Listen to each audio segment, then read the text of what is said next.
ఫలక్నామా దాస్ అన్నకి senior hero Arjun సర్జాకి ఎందుకో పడతలేదు అనిపిస్తుందిలా.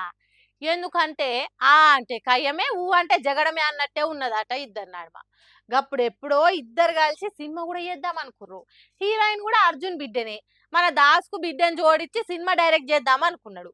అన్ని మంచిగానే ఒప్పందాలు చేసుకుర్రు. షూటింగ్ కూడా షురువు అయినంక మరి ఏమైందో తెలవదు గాని, గిదంతా మనతోని కాదని విశ్వక్ సేన్ ప్రెస్ మీట్ పెట్టి మరి సీనియర్ హీరో ఇజ్జత్ అంత తీసి గంగల వారేసిండు. మరి ఆ సీనియర్ ఊకుంటాడా? సినిమా చేస్తానని చెప్పి నడుమిట్ల జారుకున్నది హీరోనే అని చెప్పబట్టే. అవునే పిల్ల, గీ పంచాయ్ అంతా ఒడిసి శాంతి తినాలైంది కదా, మళ్ళీ ఎందుకు షాల్ చేస్తున్నావు, నీకేం పనిపాట లేదా అనుకునేరు. అందుకే ఆత్రం ఆపి నేను చెప్పేది పురా ఇనుండ్రి.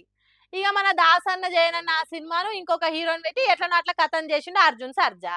సినిమా విడుదలకి తారీఖు కూడా ఫిక్స్ చేసిండు. బానే ఉంది కదా అంతా, ఇంకేమైంది, ఇంట్లో ఏమి చంత్రం ఉంది అనే కదా మీ డౌట్ అనుమానం. ఈడనే ఉంది అస్సలు కథ.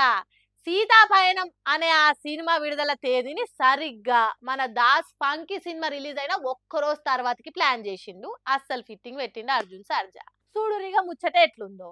ఈ ఇద్దరు పంచాది ఓడిచింది, ఎవల సినిమాలు చేసుకురా అనుకునే లోపే మళ్ళొక్క దినం తేడాతోని రిలీజ్ అవుడేందని నారాజైతురు దాసన్ని ఫ్యాన్స్ అంతా.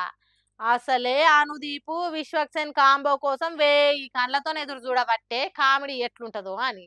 మరి కావాలని తన సినిమాను విశ్వక్ ఫంకీకి పోటీగా రిలీజ్ చేస్తుండా, లేకుంటే ఫంకీ కంటే తన సినిమానే బెటర్ అని చూపియనికి గిట్లా ఆలోచన చేసిండ్రా మనకు తెలియదు కానీ, మొత్తానికి సీతాపయనం సినిమా జనాల నోట్లలో కూడా గట్టిగానే నాంతుంది.